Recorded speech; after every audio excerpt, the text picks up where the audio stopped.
Hey, j'espère que vous allez bien. Aujourd'hui, je vous retrouve pour une nouvelle vidéo et ça va être sur ce fond de teint de chez L'Oréal. Apparemment, c'est un nouveau fond de teint d'après ce que j'ai vu. C'est le Infaillible 24 heures Matte Cover.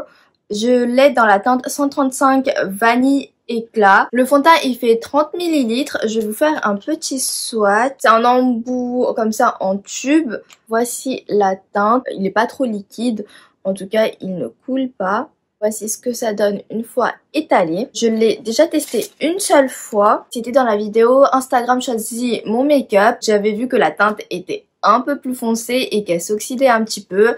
Donc voilà, mais on va vérifier ça aujourd'hui. Il y a 11 teintes qui est proposée. Moi, celle que j'ai pris, je viens de voir sur le site que c'est la deuxième teinte la plus claire, genre il y a qu'une teinte plus claire par rapport à celle que j'ai. Je trouve ça un peu léger quand même parce que sachant que dans le Fresh Wear il y a 29 teintes, donc je comprends pas pourquoi celui-ci ils ont fait que 11 teintes alors que il est plus nouveau que le Fresh Wear. Et sachant que du coup moi j'ai pas réussi à trouver ma teinte parfaite. Il y a surtout des teintes médium, il n'y a pas beaucoup de teintes très clair et pas beaucoup de teintes foncées non plus. Donc ça c'est dommage. Le fond de teint il coûte 13,50 € et eux ils disent que ce fond de teint haute couvrance, matifiant et léger à porter pour un résultat ultra naturel. Fini mat 24 heures, il maîtrise la brillance de la peau, sa haute concentration en pigments et sa texture ultra fluide vous offre un effet seconde peau. Il y a un SPF de 18. Ça c'est pas mal. On voit bien que déjà quand il sèche il devient plus foncé. Déjà quand il sort du tube il est beaucoup plus clair. Il y a quand même une forte différence. Donc gardez ça à l'esprit. Donc comme base j'ai déjà appliqué celle-ci de chez Maybelline. C'est la Face Studio Prime Hydrating Primer. Je l'ai appliqué parce que en fait dans ma vidéo Full Face Shop Miss A j'avais vu que autour de mon nez c'était un peu cakey, mais en fait c'était pas du tout la faute du fond de teint mais c'est ma peau. Genre j'ai comme des petites peaux sèches qui veulent se barrer mais qui n'y arrivent pas. Du coup là c'est hyper sec. Appliquer directement le fond de teint sur mon visage. Je fais deux petits zigouigouis là, un sur le front. Oups, j'aurais peut-être pas dû faire ça. J'aurais peut-être dû faire un côté à la fois. J'ai plus trop de boutons, mais j'ai des imperfections encore. Enfin, c'est surtout des cicatrices des boutons grâce au confinement. On adore. Le seul bouton que j'ai, il est là. Ouais, le seul bouton que j'ai, il est là. Il est assez gros et très rouge. Et vu qu'il promet d'être haute couvrance, normalement, je n'aurai pas de soucis. Je vais venir l'appliquer avec mon pinceau de chez BH Cosmetics. Je vais faire la partie droite de mon visage d'abord. Alors le fond de teint, il est pas trop fluide dans le sens où il coule pas quand vous faites un petit swatch ou quoi, mais il est hyper fluide sur la peau, il s'étale hyper bien. Avec la quantité que j'ai mis en tout cas sur ma partie droite, on voit bien que ça a pas mal couvert déjà. On va essayer le bouton. Aussi ça l'a vraiment pas mal couvert alors qu'il était quand même assez rouge en une seule couche. Donc je pense que ça a une bonne couvrance moyenne quand même. Maintenant on va faire ce côté-ci. Moi j'en ai appliqué un peu plus. Ouais, là ce côté j'en ai appliqué un peu plus. Je vais l'étirer sur l'autre moitié de mon visage. Et le front. Bon, le front, j'en ai mis quand même beaucoup parce que j'ai pas grand chose à cacher sur le front. Au pinceau, il s'étale vraiment assez bien. Il laisse quelques petites stries, mais pas énormément. Avec le pinceau, je vais m'arrêter là. Je pense que j'aurais même pas besoin de mettre une deuxième couche. Je vais prendre mon éponge de chez Shop Miss A toujours. Et je vais venir blender le tout pour enlever l'excédent de matière. Que ça se fonde mieux à ma peau. Sur mon nez c'est quand même assez sec, mais ça c'est normal parce que mon nez il fait des siennes. Et le reste par contre c'est un fini assez velouté sur la peau et ça va, il sèche pas trop rapidement, vous avez le temps de le travailler. Et oui, c'est un fini vraiment plutôt mat, mais je dirais quand même semi-mat parce que on voit quand même un éclat de la peau. On va voir s'il est modulable. Je vais juste en rajouter un petit peu ici où j'ai mes cicatrices qui ressortent un petit peu plus. Ce côté, j'en ai même pas besoin parce que j'en avais appliqué plus de base. Et le bouton, il a quand même bien été couvert.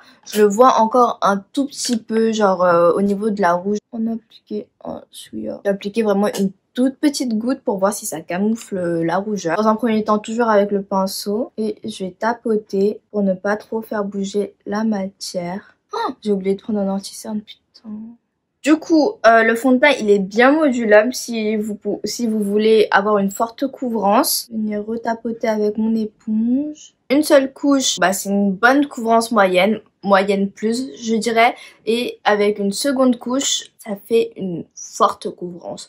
Donc la haute couvrance, c'est validé. Du coup, maintenant que le fond de teint est appliqué, je vais appliquer de l'anti-cerne. Pour cela, je vais prendre le AOA Studio, c'est le Liquid Concealer dans la gamme Purple. Et j'ai la teinte Fair Ivory. Cet anti-cerne, il est vraiment bien et très couvrant. Moi, en tout cas, je l'aime énormément. En plus, il coûte pas cher. 1,40 €, 1,45 €, quelque chose comme ça.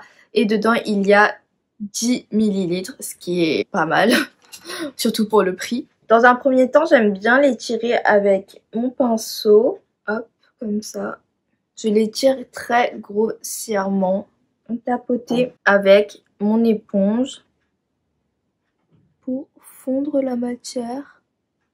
Le fond de teint, il a séché mat. Il a complètement séché. Genre, je pourrais ne pas le poudrer. Pour les personnes qui ont la peau normale peut-être et que vous ne voulez pas poudrer votre fond de teint, c'est totalement possible. Mais moi, j'aime bien poudrer, donc je vais poudrer. Je vais faire comme ce que je fais d'habitude. Where is my powder? Je rêve où j'ai perdu ma poudre. Je l'ai retrouvée. En poudre, je vais toujours utiliser la AOA Perfect Setting Powder dans la teinte Matte Translucent.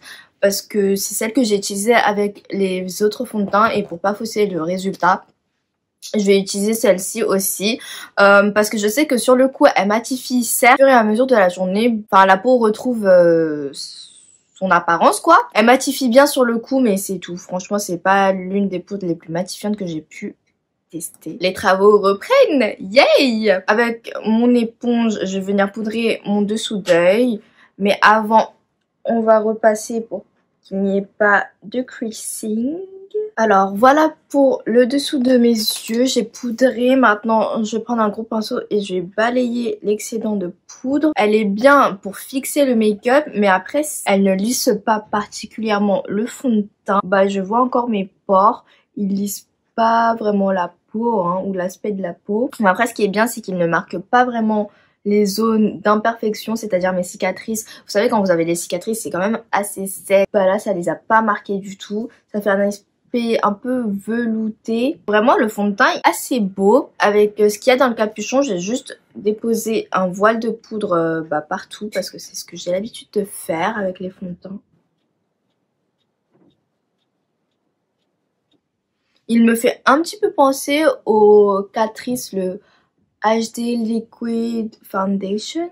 Là, mon teint, il est complètement mat. Voilà ce que ça donne. Et on voit bien que le fond de teint est trop foncé pour moi.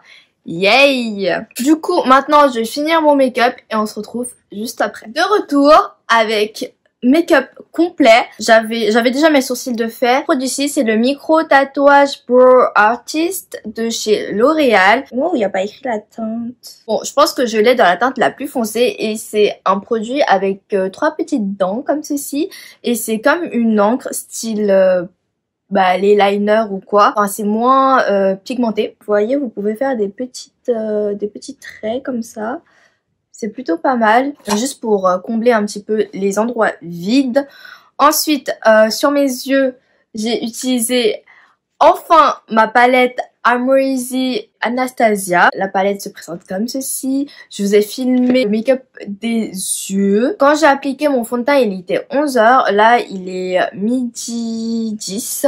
Donc ça fait 1 heure. Je dois vous dire que mon teint n'a pas bougé. On va en reparler dans un instant. Mascara des yeux, j'ai utilisé le Maybelline The Colossal Glow Extreme qui se présente comme ceci. Pour les lèvres, j'ai utilisé Le crayon de chez Essence, Undress My Lips, comme ça. Et c'est un joli mauve. Ils sont hyper bien, hyper crémeux. Il est rétractable et vous avez un petit sharpener juste au bout. Hyper bien. Et sur mes lèvres, j'ai rajouté le gloss. Enfin, je pense que c'est un gloss, mais ils disent pas que c'est un gloss. C'est le Lanolips dans la teinte Desert Glow. Ils disent que c'est un hydratant pour les lèvres. Enlumineur hydratant pour les lèvres. Oui, pour moi c'est un gloss. Je l'ai dégradé un petit peu, mais voici la couleur. C'est un joli bronze rose. Bronze rose avec des reflets un petit peu dorés. Ça me fait un petit peu penser au Fenty, sauf que le Fenty, il est un peu plus bronze encore, et lui, il est un peu plus rose. Voilà pour mon petit look final.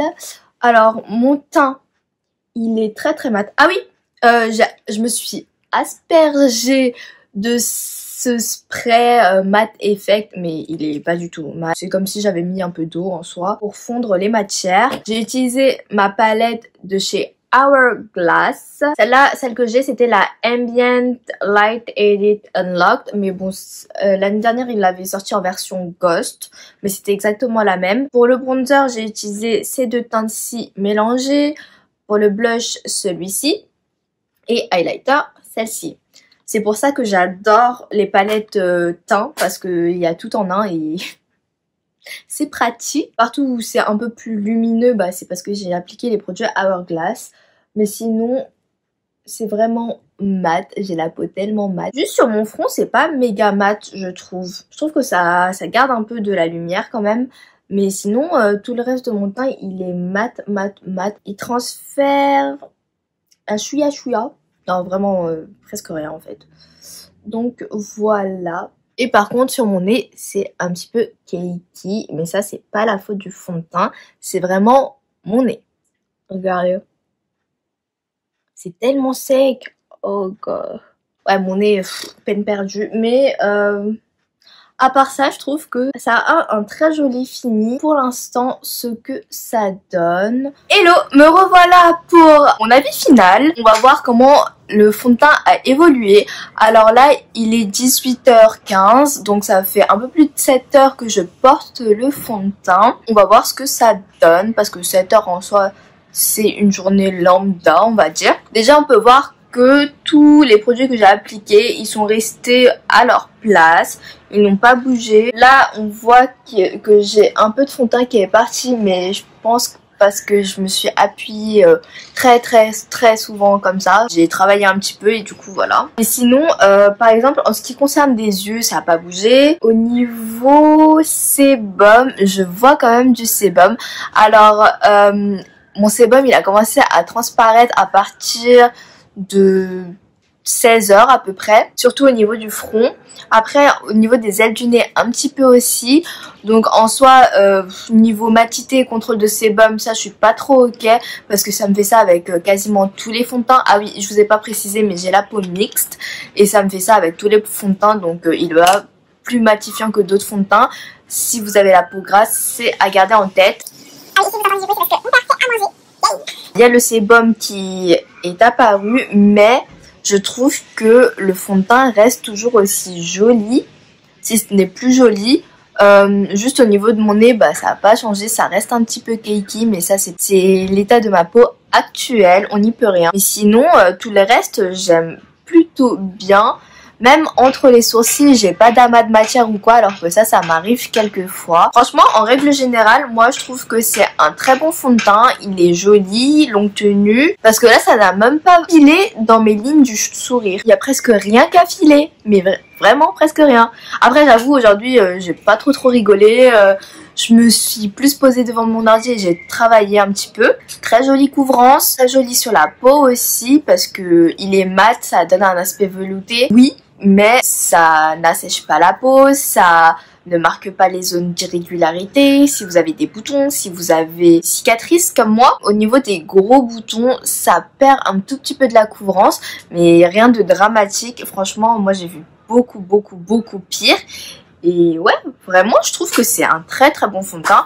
Moi, personnellement, je le recommanderais. J'ai rien à redire, si ce n'est que contrôle de sébum et matité, c'est pas trop ça, parce que moi, j'ai la peau mixte et je dois faire une retouche après genre 4 heures du port du fond de teint à peu près.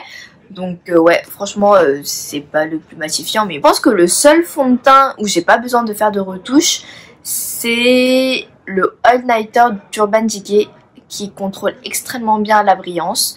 Mais tout le reste, c'est tout pour cette petite update et pour mon avis final. J'espère que vous avez aimé cette vidéo et moi je vous dis à bientôt pour une prochaine vidéo. Bye bye.